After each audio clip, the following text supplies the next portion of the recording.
Now gives me great pleasure to welcome the Honorable Minister for HRD, IT, Electronics and Communication, Real-Time Governance, Government of Andhra Pradesh, Sri Nara Lokesh Garu, to deliver his speech.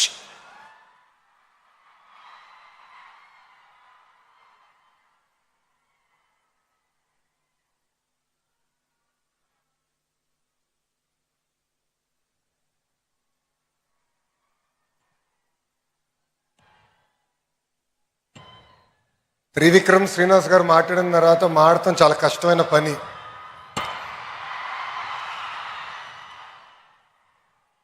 Today marks a proud and historical moment.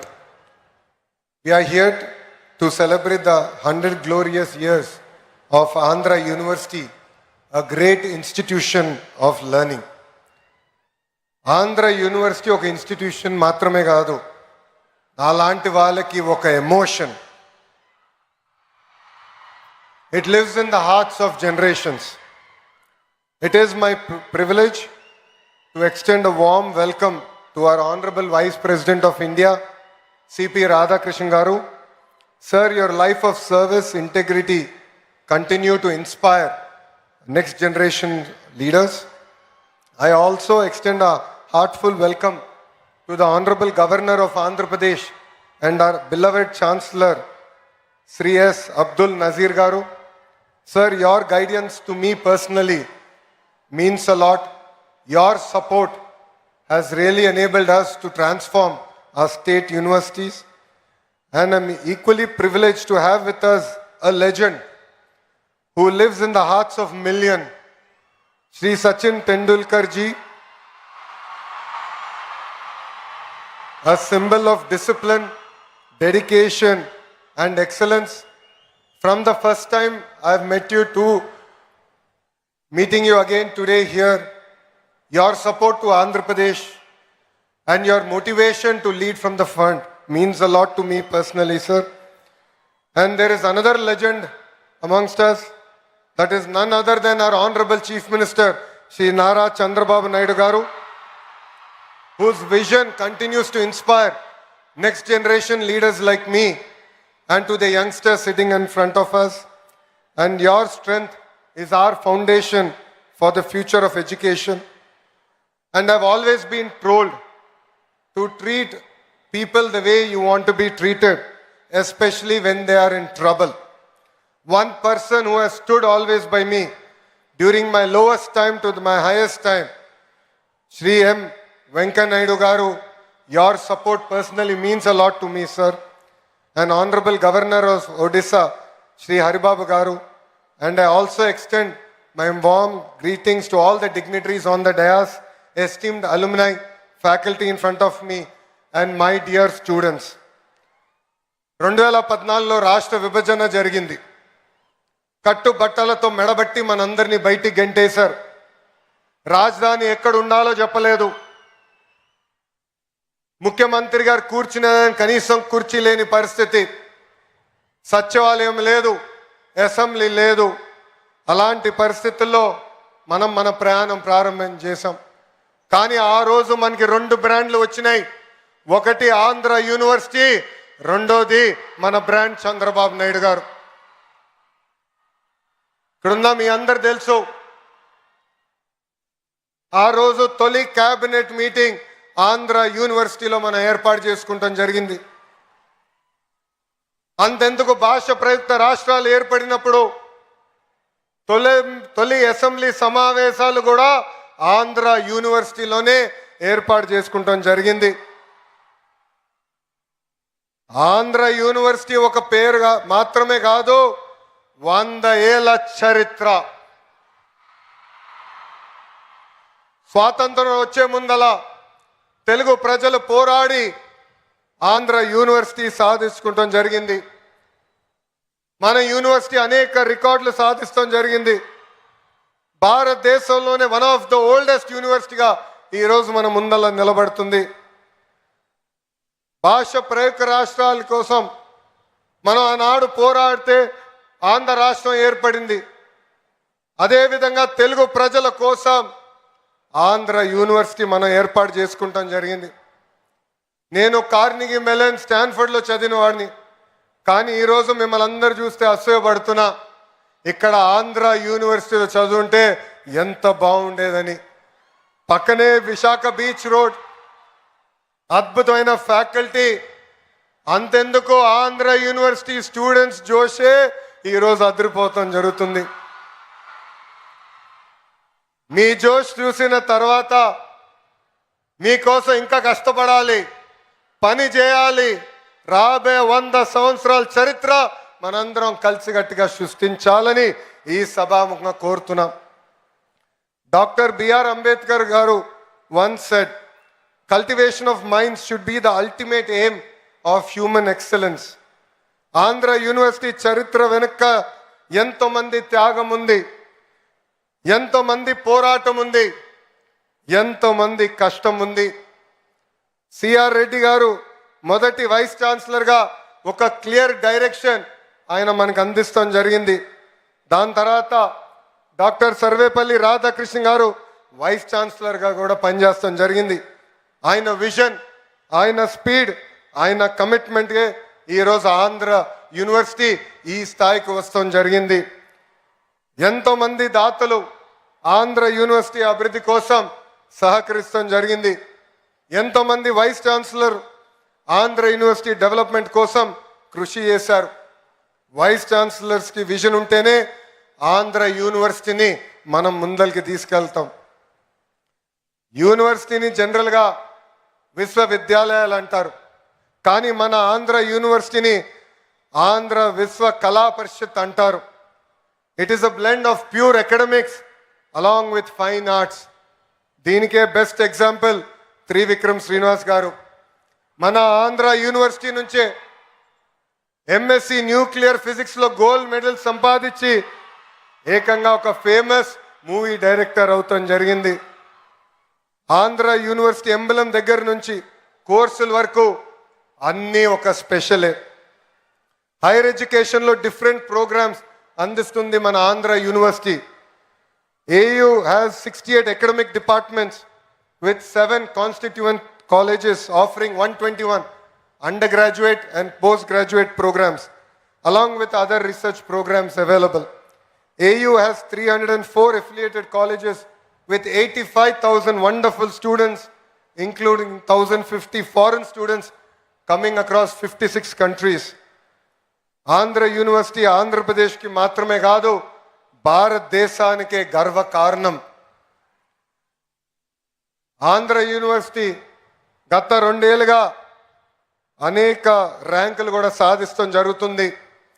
ISO certification కానివ్వండి, NAC A++ కానివ్వండి, NRF 2025లో one of 4th best state యూనివర్సిటీగా కూడా మనం సాధించుకున్నాం.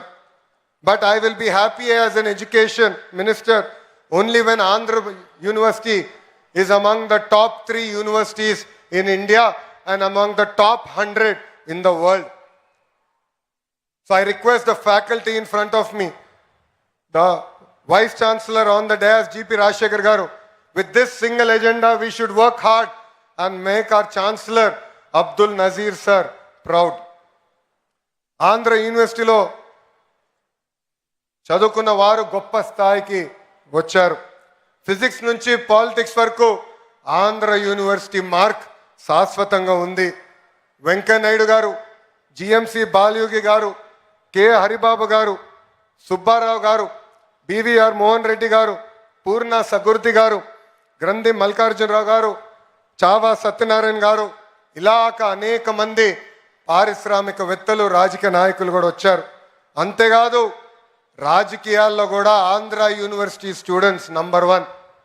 ఎందుకంటే గాజువాక శాసనసభ్యులు పల్లా శ్రీనివాస్ గారు కూడా Andhra university product. Their rise is not merely by chance. It is by commitment, struggle, sacrifice and unwavering determination. And I expect many more students here who are in front of us to join politics, to bring about the change that we want to see in politics, and together we can make India Vikasit Bharat, which is the dream of our Honorable Prime Minister, Shri Narendra Modi ji. ఇక్కడున్న విద్యార్థులందరూ కూడా నా జీవిత ప్రయాణం గురించి కూడా చెప్పాలనుకుంటున్నా. కార్నిగి మెలన్లో చదివా, స్టాన్ఫర్డ్కి వెళ్ళాను, దాని తర్వాత వరల్డ్ బ్యాంక్లో పనిచేసా, హెరిటేజ్లో కూడా ఎగ్జిక్యూటివ్ డైరెక్టర్గా ఉన్నా. ప్రజలకి సేవ చేయాలని ప్రత్యక్ష రాజకీయాల్లో 2013లో వచ్చా. వేదిక మీద గౌరవ ముఖ్యమంత్రి గారు ఆశీస్సుల మేరకు నేను పంచాయతీరాజ్ గ్రామీణాభివృద్ధి శాఖ మంత్రిగా కూడా పనిచేశా. 2019లో ఎప్పుడు గెలవని నియోజకవర్గంలో పోటీ చేసి గెలవాల లక్ష్యంతో నేను ప్రయాణం ప్రారంభించా. 5300 ఓట్లతో నేను ఓడిపోయా. మొదటి రోజు బాధ ఆవేదన కలిగింది, కానీ అది నా రెండో రోజు నుంచి నాలో కసి పెంచింది, పట్టుదల పెంచింది. అక్కడనే మళ్ళీ పోటీ చేశా. ప్రజల ఆశీస్సు మేరకు 91,000 మెజార్టీతో గెలిచి శాసనసభకి వెళ్తాం జరిగింది. ఇది ఇక్కడ ఉన్న మీ అందరికి ఎందుకు చెప్తున్నానంటే, if there is no risk there is no story. On the dais you see eminent personalities who have achieved great things in their lives, but they are here today because they have sacrificed a lot. They face tremendous amount of challenges. So all the youngsters in front of me, every failure is a stepping stone for success. I have redefined fail. It is our first attempt in learning. We should take this in spirit. It should build fire in our belly, and we should go achieve what we want to achieve in our lives. AU 100 ఏళ్ల ప్రయాణం పూర్తి చేసుకుంది. కాలం మారుతుంది, టెక్నాలజీలు కూడా మారుతున్నాయి. అందుకే vice chancellor గారి ఆధ్వర్యంలో మన కరికులంలో కూడా మనందరం మార్చుకోవాల్సిన అవసరం ఉంది. ఇండస్ట్రీ కనెక్ట్ కూడా చాలా చాలా అవసరం. గౌరవ ముఖ్యమంత్రి గారు ఈ సమావేశానికి వచ్చే సమయంలో కూడా ఆయన డిపార్ట్మెంట్ రివ్యూ చేసి చాలా స్పష్టంగా చెప్పారు, ఇండస్ట్రీ అకాడమీ కనెక్ట్ అవసరం ఉంది. కేవలం క్లాసెస్లో చదువుకుంటాం కాదు, కనీసం ఒక సంవత్సరం అన్న ఫీల్డ్కి వెళ్ళాలి, వాస్తవాలు తెలుసుకోవాల్సిన అవసరం పిల్లలందరిపైన ఉందని చెప్తాం జరిగింది. అది నేను డైరెక్షన్ నేను స్వీకరిస్తున్నా. తప్పనిసరిగా ఆ మార్పు కూడా మేము తీసుకొస్తామని గౌరవ ముఖ్యమంత్రి గారికి నేను తెలియజేస్తున్నా. మనందరం చూస్తున్నాం, 4 సంవత్సరాలు మీరు అద్భుతంగా కష్టపడి చదువుకుంటారు, కానీ ఉద్యోగాలు వచ్చేదానికి కొంచెం ఇబ్బంది పడతారు. తర్వాత స్కిల్ డెవలప్మెంట్ అని కరెక్ట్గా 4 నెలల్లో మీరు అక్కడికి వెళ్ళిన వెంటనే నేర్చుకున్న వెంటనే మీకు ఉద్యోగాలు వచ్చే పరిస్థితి. ఇదే అంటారు స్కిల్ గ్యాప్. దీనికి ఫుల్ స్టాప్ పెట్టాల్సిన బాధ్యత మా అందరిపైన ఉంది. దానికి మేము అహర్నిశలు కష్టపడతామని ఈ సభాముఖ పిల్లలందరికీ మేము తెలియజేస్తున్నాం. అతి చిన్న వయసులో నన్ను విద్యాశాఖ మార్చులుగా గౌరవ ముఖ్యమంత్రి గారు నియమించారు. నేను విద్యాశాఖ మంత్రి అవుతున్నానంటే చాలామంది నాకు చెప్పారు, అది కఠినమైన పోర్ట్ఫోలియో మీకు అవసరమా అని. అందుకే కావాలి, భారతదేశ చరిత్ర తిరిగి రాయాలంటే మా పిల్లలే తిరిగి రాయగలుగుతారు. అందుకే ఈ ఛాలెంజ్ని నేను స్వీకరిస్తున్నానని చెప్తాను జరిగింది. ఇంకా మార్పులు తీసుకురావాలి, నిధులు కేటాయించాలి. కేవలం ఇన్ఫ్రాస్ట్రక్చరే కాదు, పర్మనెంట్ ఫ్యాకల్టీ కూడా ఏర్పాటు చేయాల్సిన అవసరం ఉంది. గౌరవ ముఖ్యమంత్రి గారు నాకు చెప్పారు, పెండింగ్లో ఉన్న అన్ని పోస్టులు యుద్ధ ప్రాతిపదికంగా భర్తీ చేయాలని ఈ సభాముఖ హామీ ఇస్తున్న. రాబోయే సంవత్సరంలో భర్తీ చేసి మళ్ళీ మీకు కంపడతామని ఈ సభాముఖంగా గౌరవ ముఖ్యమంత్రి గారు కూడా తెలియజేస్తున్నాం. భారతదేశంలో హైయర్ ఎడ్యుకేషన్ పైన ఎక్కువ శ్రద్ధ పెట్టాలని గౌరవ ప్రధానమంత్రి శ్రీ నరేంద్ర మోడీ గారు చెప్తున్నారు. రీసెర్చ్ని పెద్ద ఎత్తున ప్రోత్సహించాల్సిన అవసరం ఉంది. ఒక్కొక్క యూనివర్సిటీ ఒక సబ్జెక్ట్ మీద స్పెషలైజ్ అయితేనే ఎకో సిస్టమ్ మొత్తం ఏర్పడడానికి అవకాశాలు ఉంటాయని కూడా మనందరూ తెలిసిన విషయమే. ఉత్తరాంధ్ర ఆంధ్ర రాష్ట్రానికి ఒక ఎకనామిక్ ఇంజిన్గా మారబోతుంది. రేపు గూగుల్కి డేటా సెంటర్కి మనం శంకుస్థాపన వేయబోతున్నాం. ఈ గడిచిన 6 నెలల్లో ఆర్సిల్లర్ మిత్తల్ ప్రాజెక్ట్ ఇక్కడ ప్రారంభించాం. నిన్నగాక మొన్న గౌరవ ముఖ్యమంత్రి గారి చేతుల మేరకు ఒక ఇన్గాట్ సోలార్ సెల్ మ్యానుఫ్యాక్చరింగ్ ఫెసిలిటీ కూడా మన శంకుస్థాపన చేస్తాం జరిగింది.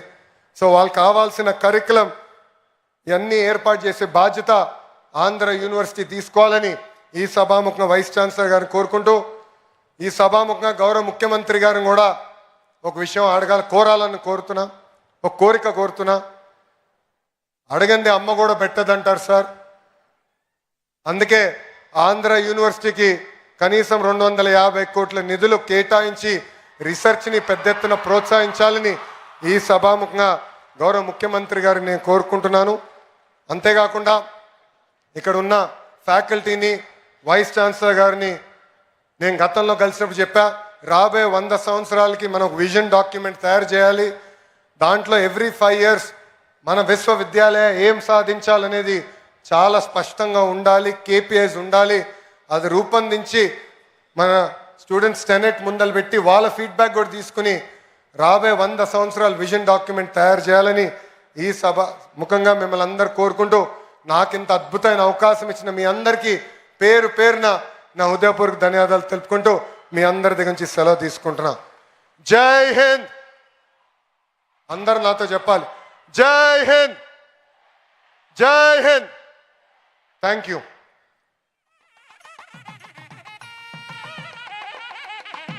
Thank you, sir. Thank you very much.